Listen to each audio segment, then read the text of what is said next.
یا قیوم یا احد یا صمد یا حی قیوم یا احد یا صمد یا حی یا قیوم۔ بسم اللہ الرحمن الرحیم۔ پیر و مرشد حضرت محبوب انیس محمد فرید علی لدھیانوی قدس عزیز فرماتے ہیں، موت مردوں کے لیے ہوتی ہے، مردوں کے لیے نہیں ہوتی۔ موت مردوں کے لیے ہوتی ہے، مردوں کے لیے نہیں ہوتی۔ مردوں کے لیے مقام فلاح اور مردوں کے لیے مقام بقا ہے۔ مردوں کا جب بھی موت سے سامنا ہوا، مرد موت کی آنکھوں میں آنکھیں ڈال کر مسکرائے، موت کرنے لگی یا اللہ یہ کون لوگ ہیں؟ لوگ تو مجھے دیکھتے کہاں جاتے ہیں، ختم ہو جاتے ہیں، یہ کون ہیں؟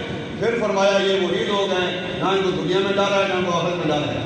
پیر و مرشد فرماتے ہیں اللہ کی موت کے بارے میں بڑا پیارا مقالہ ہے، غور کرنا۔ اللہ کل کائنات کے بادشاہوں کا بادشاہ ہے، کیا کیا مانگو گے؟ اگر مانگنا ہی ہے اللہ سے اللہ کا ذکر اور اس کے حبیب کی محبت مانگ۔ یہ مانگ کر تو نے خدا سے ساری خدائی مانگ لی۔ سانس تن کی زندگی ہے، ذکر من کی زندگی ہے۔ جس طرح سانس کے بغیر یہ تن زندہ نہیں رہ سکتا، اسی طرح ذکر کے بغیر یہ من زندہ نہیں ہو سکتا، ہو ہی نہیں سکتا۔